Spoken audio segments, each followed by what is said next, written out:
Bismillahirrahmanirrahim. Dear friends, Assalamu alaikum. I'm Oli Hakmal and you are watching Hakmal Academy.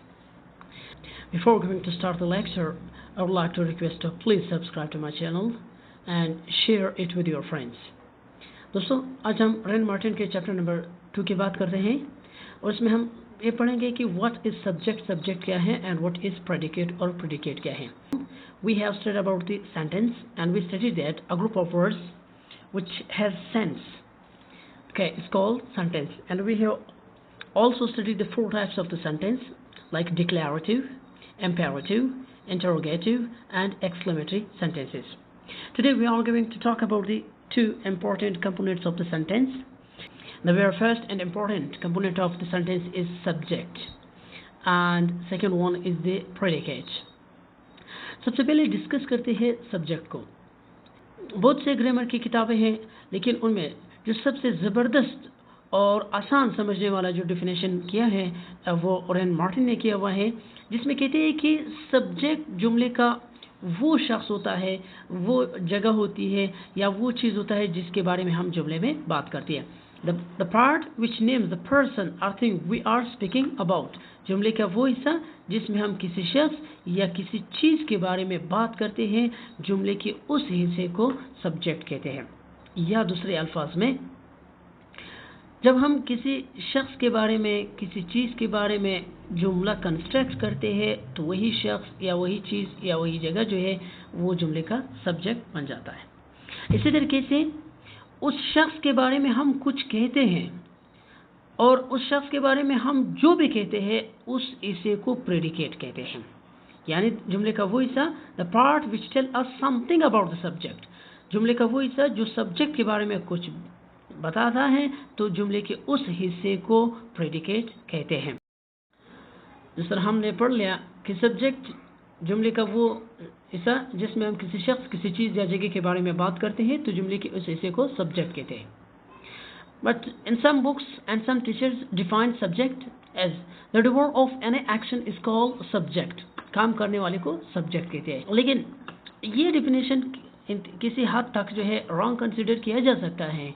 तो बेहतर ये है कि जो रेन मार्टिन ने डिफाइन किया था कि the part of sentence in which we talk about the person, place और थिंग, वो जुमले का वो हिस्सा जिसमें हम किसी शख्स, जगह या चीज़ की बात करते हैं उसको सब्जेक्ट कहते हैं. लेकिन बाज़ किताबों में बाज़ टीचर्स जो है उनको इस तरह डिफाइन करते हैं, the doer of any action is called subject. तो according to my opinion, being an English teacher, I would like to say that ये डिफिनेशन जो है किसी हद तक गलत है. मसलन फॉर एग्जांपल, सेंटेंस में हम कहते हैं कि Karachi is the biggest city of Pakistan. As we know that Karachi एक प्लेस है और आप में से बताएं how can a place do something. यहाँ पर कौन सा काम सर अंजाम दे रहा है, तो कोई काम कराची जो है वो कर ही नहीं सकता है. तो इस वजह से कराची जो है डूअर नहीं है. यहाँ पर हम कराची की बात करते हैं तो जुमले का वो हिस्सा जिसके हम बात करते हैं उस हिस्से को क्या कहा जाता है, उसको सब्जेक्ट कहा जाता है. तो यहाँ पर Karachi can not do anything. और सेकेंड सेंटेंस को देखें, Daniel who lives in Islamabad is my best student. यहाँ पर हम दानियाल की बात कर रहे हैं बल्कि दानियाल कुछ भी नहीं करता है. तो इस तरह के सेंटेंसेस जो डेफिनेशन होते हैं ये तकरीबन स्टूडेंट्स के लिए भी जो है कि इंतहाई जो है मुश्किल बन जाते हैं और स्टूडेंट इनको बआसानी समझ भी नहीं सकते. तो बेहतर यह है कि हम इसको ये कहें कि जुमले वो शख्स, जगह या चीज़ जिसके बारे में हम जुमले में बात करते हैं, जुमले के उस हिस्से को सब्जेक्ट कहा जाता है. सब्जेक्ट अमूमन जुमले के शुरू में इस्तेमाल होता है लेकिन in some cases we can use it at the end of the sentence. Okay, the subject of a sentence usually comes first but occasionally it is put after the predicate. इसको हम अक्सर predicate के बाद भी लिख सकते हैं. Like the bus comes here, इसको हमने लिखा हुआ है कि here comes, ये हो गया predicate and the bus हो गया उसका subject. या sweets are the uses of adversity. So हम ये कह सकते हैं कि the uses of adversity are sweet. Okay, adversity का मतलब मुसीबत या तकालीफ की या मुसीबत के इस्तेमाल जो होते हैं वो बहुत ही मीठे होते हैं. और जिस तरह हमने चैप्टर नंबर 1 में पढ़ा था कि इम्पेरेटिव सेंटेंसेस का सब्जेक्ट जो है यू होता है and it is left out, ये छोड़ दिया जाता है, नहीं लिखा जाता है اگر ہم امپیریٹیو سینٹینسز کے ساتھ اس کا سبجیکٹ استعمال کرتے ہیں تو according to the English grammar it is considered informal, اس کو انفارمل سمجھا جاتا ہے.